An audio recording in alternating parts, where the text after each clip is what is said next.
tem coisas que João revelou que não podiam se cumprir. Bom, Por exemplo, quando fala das duas testemunhas, que elas vão ser mortas em praça pública e o mundo inteiro vai trocar presentes e vai celebrar a morte deles. Como é que o mundo inteiro pode celebrar uma coisa que acontece lá em Jerusalém? Através da internet, através da televisão. Então não era possível, naquele tempo, que aquela profecia se cumprisse.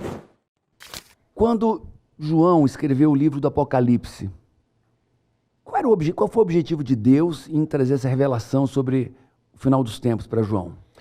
Jesus, Apocalipse, no grego, né, apó é uma preposição que significa para longe de, né? E calipto é esconder. Então, Apocalipse é tirar o véu. Uau! Então, é literalmente, por isso que no inglês é revelation. É revelação, porque você tirou o véu. Então, o livro de Apocalipse começa com Jesus se apresentando para João. Ele agora é bem velhinho, não podemos nos esquecer que João era o mais jovem dos apóstolos. Ele provavelmente, na época que Jesus estava com eles, devia ter uns 17, 18 anos. Muitos falam que ele era um discípulo amado, mas na verdade quem falou que era o discípulo amado era ele mesmo. Mas ele tinha uma intimidade muito grande com Jesus. E o interessante é que na crucificação, o único apóstolo que não fugiu e que estava presente foi ele. E talvez seja por causa disso que Deus permitiu que ele tivesse a revelação do Apocalipse. Porque agora ele está na ilha de Patmos. A ilha de Patmos é a ilha que fica ali no Mar Egeu, né, perto da Turquia, perto de Éfeso, e ele estava preso por causa da perseguição do imperador Domiciano, que foi um imperador terrível, que perseguiu os cristãos, matou. E João, estando lá, achando que ia morrer, né, perto de 95 anos, porque o livro de Apocalipse foi escrito por volta do ano 95, né, depois de Cristo, e aí então ele tem a visão de Jesus, mas não o Jesus que ele andou, com quem ele andou, mas o Jesus com o corpo glorificado. E ele cai na terra, e aí Jesus toca nele e fala, sou eu. O alfa, o ômega, o princípio e o fim. E aí ele fala, escreve as coisas que eu vou te mostrar, porque o tempo é chegado. E o interessante é que o livro de Apocalipse, Paulo, ele tem muita semelhança com o livro de Daniel no Velho Testamento. Muita semelhança. Os tempos, as figuras. Só que lá, quando Daniel, quando escreveu o livro de Daniel, ele estava exilado na Babilônia. Isso. Os babilônios vieram para a terra de Israel em 3 incursões. Em 605 a.C., 596 e depois 586. E levou todo o povo cativo. Daniel foi levado juntamente com os jovens nobres para serem treinados e receber toda aquela população que viria, falando já agora não só a língua hebraica, mas também a língua dos babilônios. Daniel, ele foi primeiro-ministro de 3 reis diferentes. Foi um homem que Deus levantou de uma maneira extraordinária. Primeiro-ministro. Primeiro-ministro. Ele foi de Nabucodonosor, depois ele foi de Nabonido, e foi também de Belsazar, que é o neto de Nabucodonosor, e por fim de Dario, que é quando os persas vêm e destroem a Babilônia. Ciro veio juntamente com seu aliado e seu genro, que era o Dario. Que teve aquela revelação na parede. Isso. Não, quem teve a revelação na parede foi Daniel, mas quem viu foi o Belsazar, Belsazar, que era o neto de Nabucodonosor. Estava fazendo aqueles bacanais lá, no meio daquilo, usando os utensílios sagrados do templo. Ele viu aquela inscrição, Mene, Mene, Tekel, Parsim. Ele não entendia o que era, chamou os sábios, ninguém sabia, chamaram Daniel. E Daniel interpretou dizendo, foste pesado na balança e foste achado em falta. Hoje o teu reino sai das tuas mãos. Naquela hora, os persas estavam invadindo, né, os jardins suspensos da Babilônia, e ali entraram, mataram Belsazar. E no momento que eles encontram com Daniel, Daniel recebe isso e fala, seja bem-vindo, eu já esperava por você. Uau. Ele, como assim? Esperava por mim? Ele falou, o profeta Isaías te chamou pelo nome. Isaías chamou a Ciro pelo nome aproximadamente 180 anos antes. Ciro ficou tão alucinado quando ele viu as escrituras, ele falou, mas o que ele diz de mim? Ele te chama de meu pastor e diz que você vai ajudar o povo que está cativo a voltar para Jerusalém. E foi o decreto de Ciro que permitiu que o povo de Israel saísse da Babilônia. Traduzido por Daniel, explicado por Daniel? Por Daniel, não, mas ele certamente conhecia, né, a língua dos babilônios, porque Babilônia e Pérsia são vizinhos.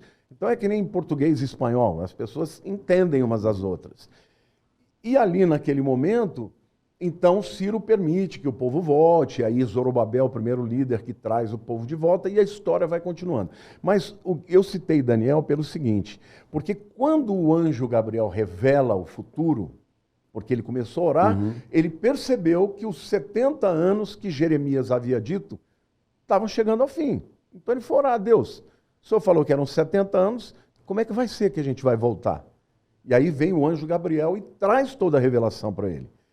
E ele fala de 70 semanas, né? No caso, no hebraico, é 77. São 77 anos. Então, ele diz, desde a ordem da saída da Pérsia para Jerusalém, começa a contar. Eu tenho um estudo, num dos meus cursos sobre Apocalipse, que eu mostro a data que Jesus entrou em Jerusalém, porque está citado lá. No jumentinho, aquela no primeira. jumentinho, como Zacarias fala. E ele diz, não só que seria morto ungido, então fala da cruz, e depois ele fala de tudo que aconteceria até o final. E a última semana, que é chamada Semana da Grande Tribulação, ela vai ser iniciada com um grande acordo de paz. E a semana são 7 anos. 7 anos. É porque é Shavua, né? Na verdade, fala de 70 setes. 70 setes são destinadas para o teu povo e para a tua cidade. O povo de Daniel era o povo de Israel e a cidade era Jerusalém. Então tem alguns teólogos hoje que acham que isso não tem mais nada a ver com os judeus, não acreditavam que os judeus iam voltar para a sua terra, só que eles estão voltando, voltaram. E tudo está se cumprindo. E ali, quando Israel volta para a sua terra, começa o tempo do fim. Então, assim, mas o que eu quis dizer é o seguinte, no tempo de Daniel, o anjo fala assim, você sela as profecias porque o tempo não é para agora. Mas quando João ouve Jesus falando, ele fala, você revele e escreve no livro aquilo que eu vou revelar. Que coisa tremenda, né? O anjo falou para Daniel, eu estou te mostrando, você vai por aí, mas você não vai ter entendimento e você não vai revelar para todo mundo. Mas para João ele diz, escreve tudo que eu vou te revelar, porque o tempo é agora. Uau. Então, nós estamos vivendo, o Paulo, o tempo do Apocalipse. Existe uma verdade na escatologia, né? Escatologia é a doutrina do tempo do fim. Estudo do final dos tempos. Aliás, perdoe-me o lapso, o meu livro que eu estou lançando agora, dia 10, é um livro que chama O Apocalipse Agora. 800 páginas. Uau. É um compêndio, é o maior compêndio escatológico que eu já vi no mundo. Nunca vi um livro sobre Apocalipse. Sobre Apocalipse. Vou te mandar depois para você que gosta de ler, para dar uma olhada lá. Mas por que eu estou dizendo isso? Tem coisas que João revelou que não podiam se cumprir. Bom, por exemplo, quando fala das 2 testemunhas, que elas vão ser mortas em praça pública e o mundo inteiro vai trocar presentes e vai celebrar a morte deles. Como é que o mundo inteiro pode celebrar uma coisa que acontece lá em Jerusalém? Através da internet, através da televisão. Então não era possível, naquele tempo, que aquela profecia se cumprisse. Isso. Porque a Bíblia diz claramente que o mundo inteiro vai celebrar, porque as duas testemunhas serão 2 profetas que vão descer o porrete. Entendeu? No anticristo, que vai estar nessa época governando e propondo, né, um acordo de paz para o mundo, e as pessoas vão adorar esse cara.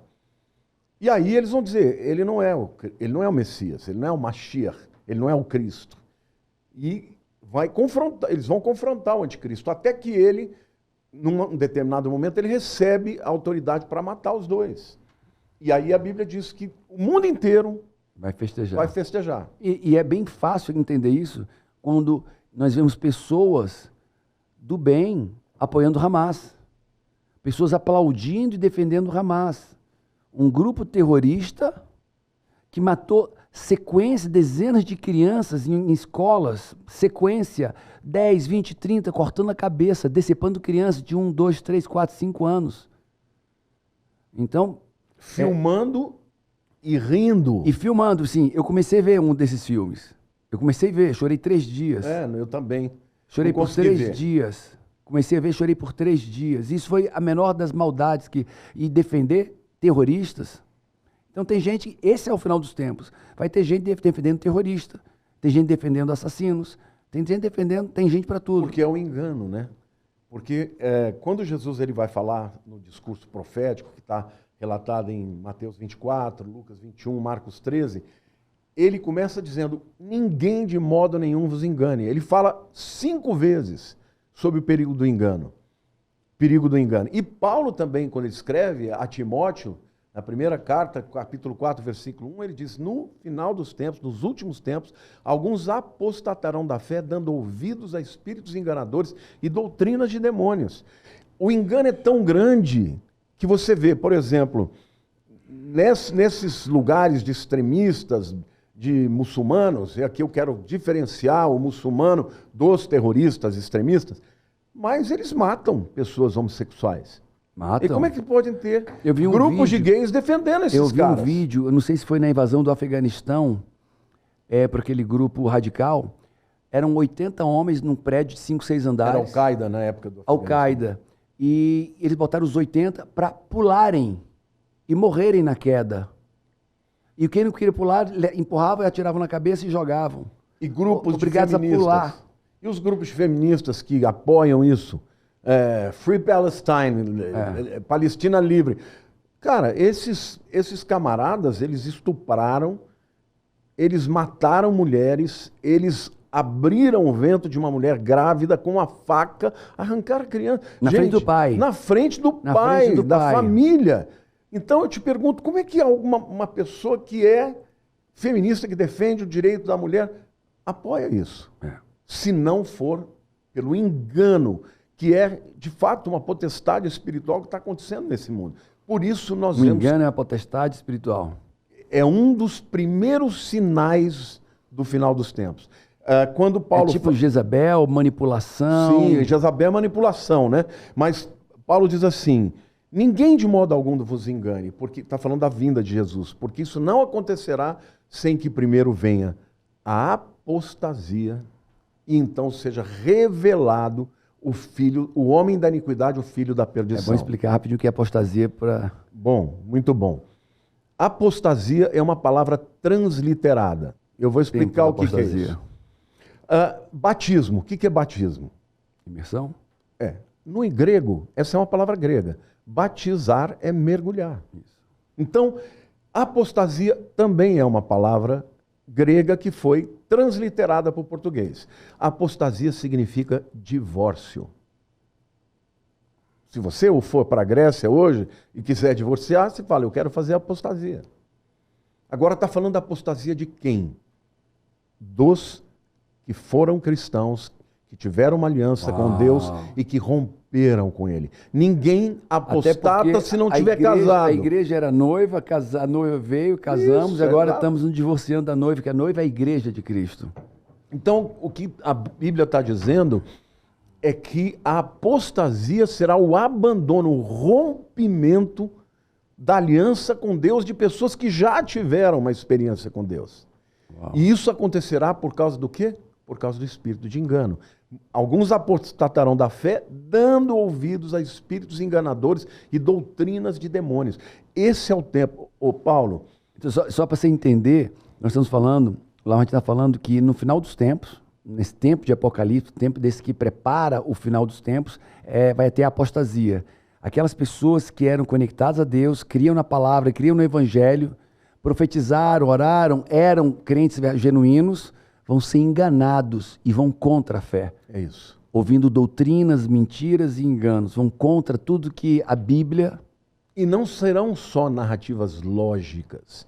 Serão narrativas empoderadas por espíritos de engano. demônios. Já está cheio dessa narrativa. Opa, está demais. Que não faz lógica. Não, você vê pessoas dentro da igreja dizendo que a Bíblia não é a palavra de Deus.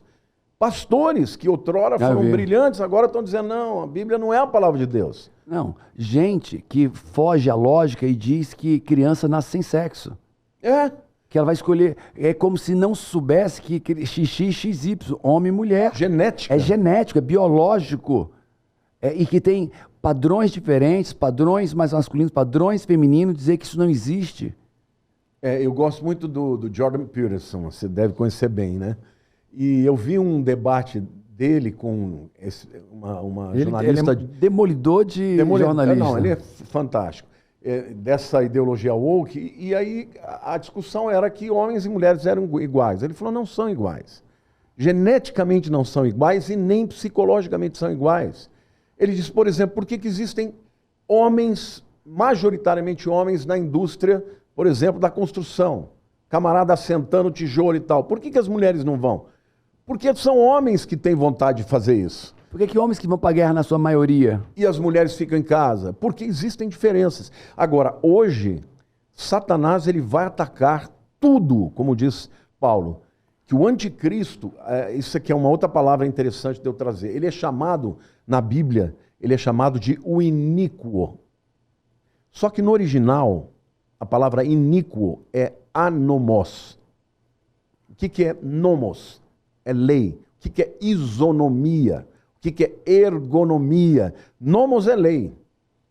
E a é o prefixo de negação. Então, quem é o anticristo? É aquele que não vai se submeter a nenhuma lei. Nem lei de Deus, nem lei social. Como é que é? É anomia. Eu lembro de muita gente, viu? Eu também. Tem alguns até que eu falo, Deus só não é o anticristo porque nasceu no Brasil. Porque anomia que vai contra todas as... Anomia é a pessoa que não cumpre nenhuma lei. E o anomos, que é o iníquo, ele é o indivíduo que ele se rebela contra todas as leis sociais, as leis espirituais. E ele, inclusive, diz, né, que ele vai se levantar contra tudo que se chama Deus ou é objeto de culto. Eu cheguei numa tese, numa estrutura, numa tecnologia de enriquecimento, que eu tenho ensinado nos meus livros, nos meus cursos, e depois dos 40 anos, eu nunca mais parei de ganhar dinheiro nenhum mês da minha vida. E é isso que eu vou te ensinar. Não alguém que é um teórico, não alguém do palco da internet, porque eu não sou do palco da internet, minha empresa tem muitos funcionários. Eu sei como ganhar dinheiro, eu sei como investir, eu sei mudar a mentalidade. E se você quer mudar a sua mentalidade, você quer dar algo melhor para a sua família, para os seus filhos, você cansou de contas atrasadas, cansou de olhar para o cardápio, o lado direito do cardápio e olhar o preço que você pode pagar. Se você cansou de estar apertado, de ver uma vida quem, deixa eu fazer o seguinte, clica aqui no link da descrição e faz esse treinamento comigo, vai mudar a tua vida. Se você cansou de estar nessa pindaíba, se você decidiu sair da zona de conforto, então acessa esse QR Code e vem estar comigo nesse treinamento que ele vai mudar a tua vida.